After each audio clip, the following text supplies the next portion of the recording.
Alam nyo, mga minamahal, sa lahat ata siguro ng content na nagawa ko sa almost 3 years ko na pagiging content creator, dito ako pinaka nasaktan, nainis, nanggigil, nagalit, na parang gusto kong mag-rant. Ang bagal ng hustisya sa Pilipinas. Alam nyo, bilang isang babae, sensya na kasi natatapos pa lang basahin itong mga nag-leak online patungkol nga po dito sa isang alkalde, isang mayor ngayon na dating rapist, di umano allegedly.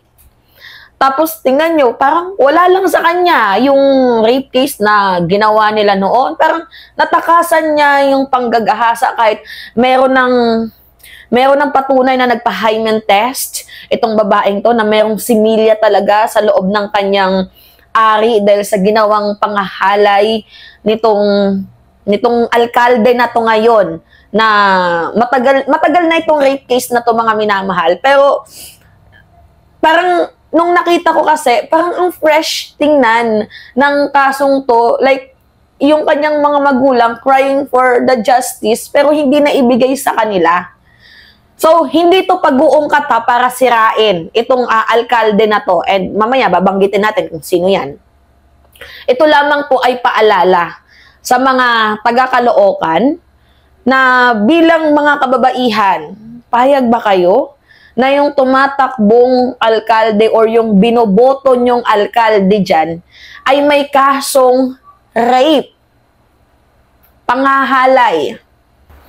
Like, yung tingin sa ating mga kababaihan ay parang napakaliit lamang na kung sino man.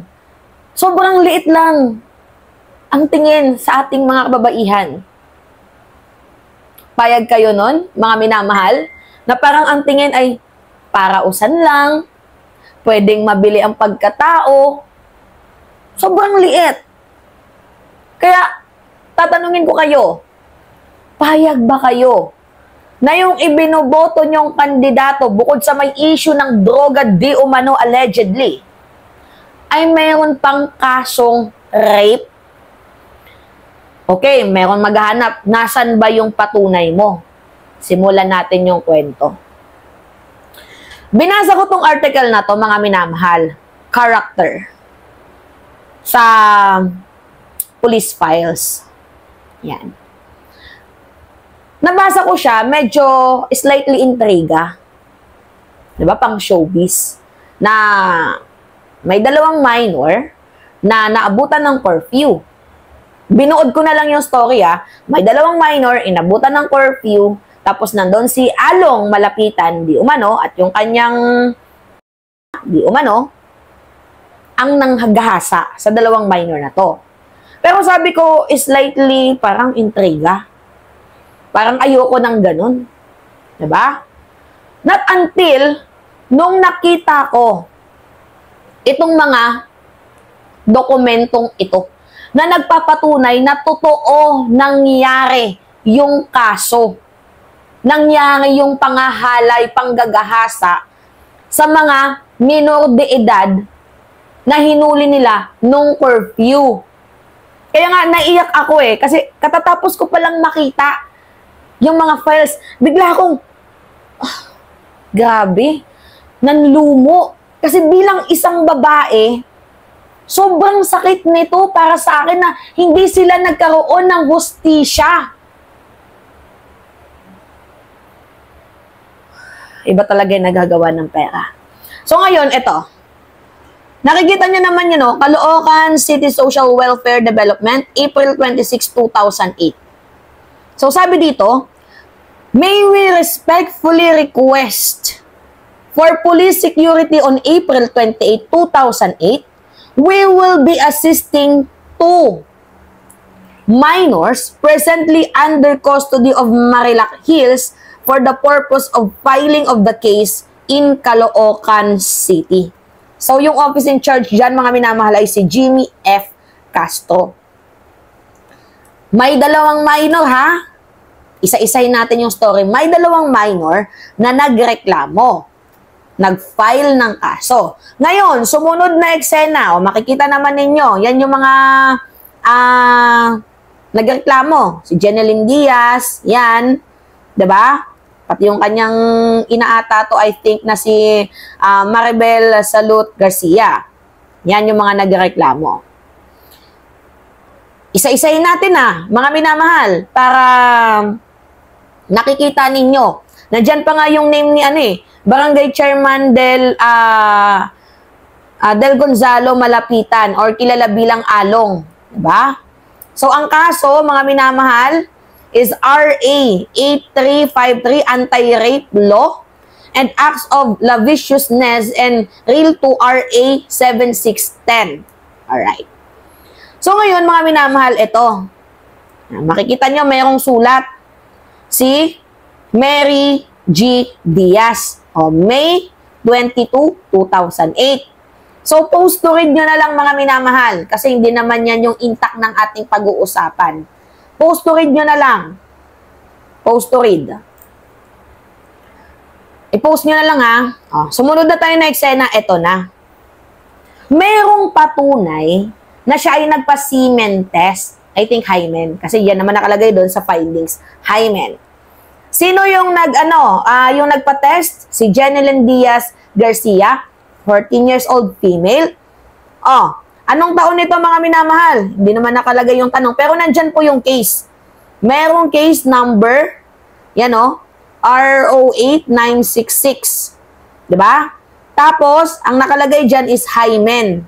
Yan Hindi ko siya medyo mabasa kasi sulat ng doktor, pero yung diagnosis niya, mga minamahal, is merong nakitang semen sa loob ng kanyang pag-aari. So, pag merong semen, kasi after nung siya ay hinalay, ginahasa, after, diba, nung curfew, during, na-curfew sila, nahuli, nila Mayor Along, di umano, after ilang days, kasi 14 days yan na makikita kung may hymen dyan o wala.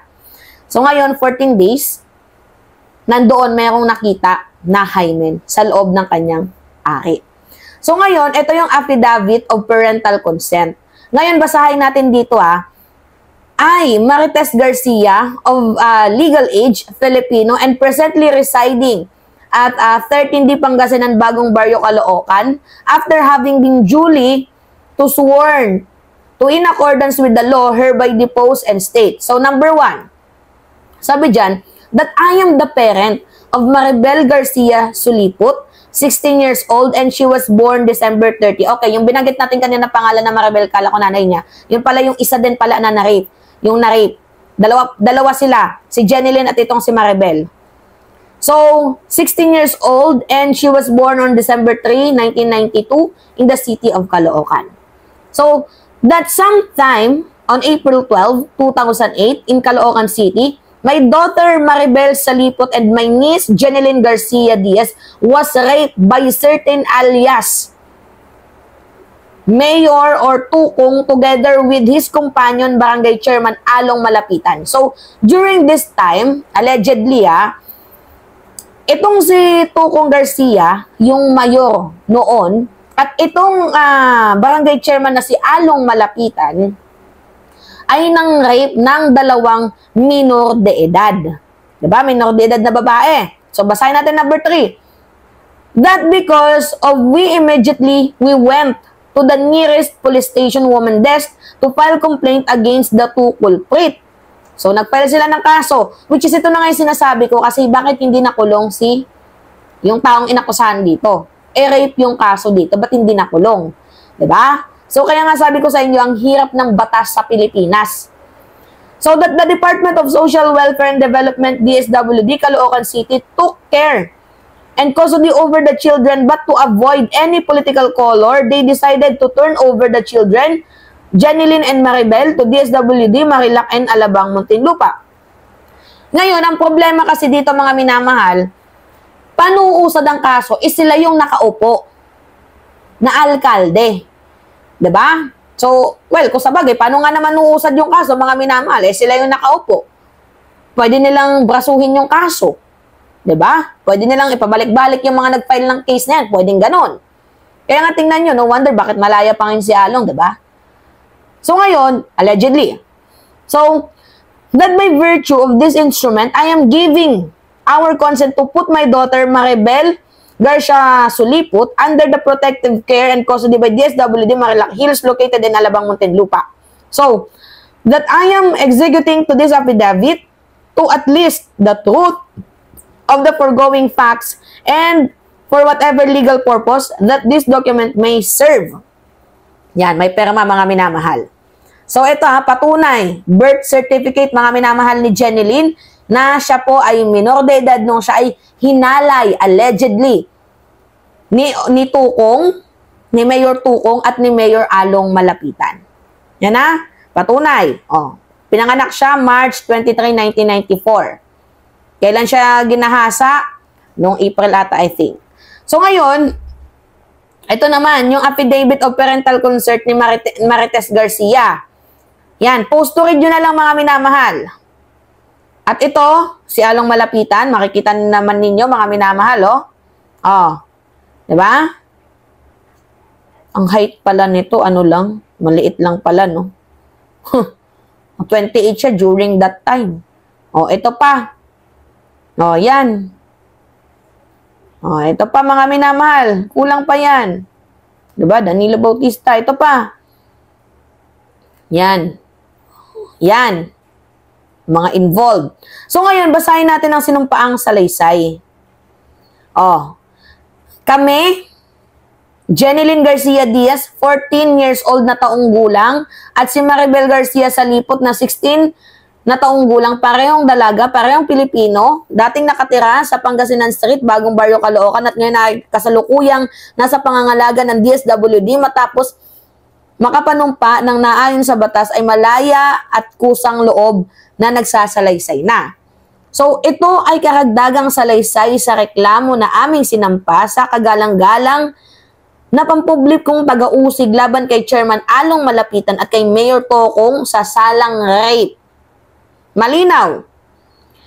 Ang nasabing mga akusado na si Chairman Dali Gonzalo Malapitan or kilala rin sa aming lugar bilang si Along Malapitan ay anak ni Congressman Oscar Malapitan ng 1st Distrito ng Lungsod ng Caloocan at si Mayor Mariano Malapitan, kilala rin sa palayaw na Mayor o Tukong, ay kapatid ni Congressman Oscar Malapitan.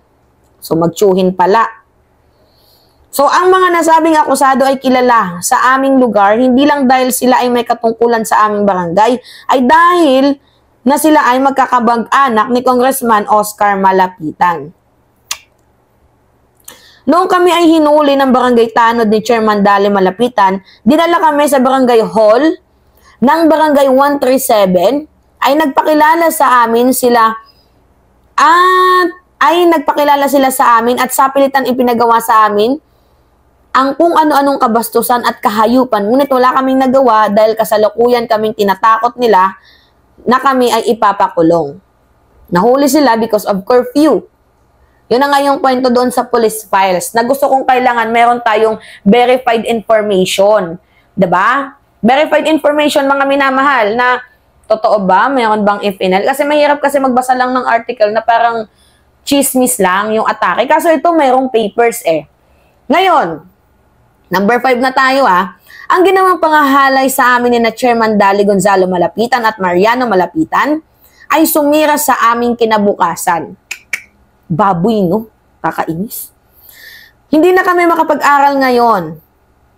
Ngayong pasukan sa aming paaralan dahil rin sa kahihiyan na idunulot ng pangyayaring ito na dapat pagbayaran ni na Chairman Dali Gonzalo Malapitan at Mariano Malapitan alias Tukon o Mayor.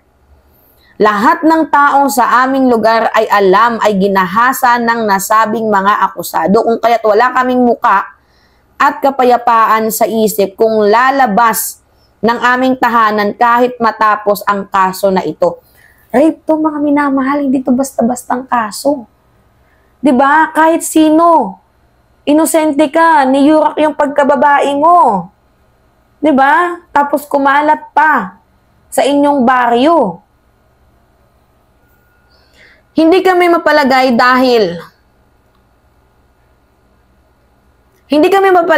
dahil di kami nakatulog at parati kaming takot. Lalong-lalo na kung nakakakita kami ng mga lalaking kamukha nila sa porma. Parati naming nakikita, trauma yung nangyari mga minamahal. Parati naming nakikita at naiisip ang pagdadalirot sa ari ng babae at pagsubo ng, hirap banggitin. Lalo na, ang mababangis nilang mukha nung ginagawa nila kami ng kabastusan at kahalayahan. Lahat ngayon ng lalaki ay naisipan namin na may ganong pamamaraan. Pagpupwersang pagsusubo ng at pagsundot ng ari ng hanggang makaraos ng kanilang kalibugan. So sadyang itong karanasan namin sa kanila, kay Gonzalo at Mariano Malapitan, ay nagdulot sa amin ng trauma sa pakikitungo sa lalaki, lalo na't sa mga kamukha nila ang porma. Bilang patotoo sa mga nauna naming pahayag at upang ipagsakdal si Dali Gonzalo Malapitan at alias Mariano Along at Mariano Malapitan or Tukong ng salang panggagahasa o panghalay pang-aabuso bilang pagpapatunay, aking nilagdaan ng aking salaysay 2008. Yan o. Lungsod ng Caloocan. Si Jeneline Garcia Diaz at si Maribel Garcia Salipot. Tapos sila pa yung mga nakapanood. Sila pa yung mga nakaupo noon. Diba? Tapos ito pa, sinumpang salaysay ni Mary Diaz, yan din. Basahin din ninyo. Same lang din yan sila. Diba? At ito pa, kay Marites Salipot na ina, mga minamahal. O, ito pa. Yan. Diba? So ngayon, yung punto dito, bakit malaya pa din itong si Mayor Along? Eh paano kasi, meron din akong nabasa, nandun din sa police files, binigyan daw ng tagbe 20,000 para iatras yung kaso. At beside din daw doon mga minamahal, di umano, ngayon daw po ay meron na daw pong bahay. Totoo ba? Para matakasan ng kaso, merong tinatawag na complementary gifts. Ganun ba? Dinaan sa pera, may bahay na daw po at nasa maayos na daw na kalagayan, itong mga babaeng ito. Dahil sa complementary gifts, di umano, ni Yorme. Kaya nga, naiiyak ako nung nakita ko tong kasong to. Sabi ko, bilang isang babae, sobrang sakit. 'Di ba? Na parang binili na lang yung pagkatao mo at hindi ka nakakuha ng hustisya. Sobrang sakit nito mga minamahal. Pinagkait sa kanila yung hustisya habang yung isa, 'di ba, ay malayang nakakapaglakad sa kalye, tinatanaw pa ng ibang tao, hinahangaan pa ng ibang tao despite sa mga ginawa nilang kalokohan na pilit nilang ibinabaon sa hukay na tayo naman, hinuhukay natin para alam at magkaroon ng awareness yung mga taga-Caloocan base sa mga alkaldeng ibinoboto nila. Diba? Hindi to paninira, this is just a facts, and nag-provide naman ako ng ebidensya kasi hindi tayo marites lamang.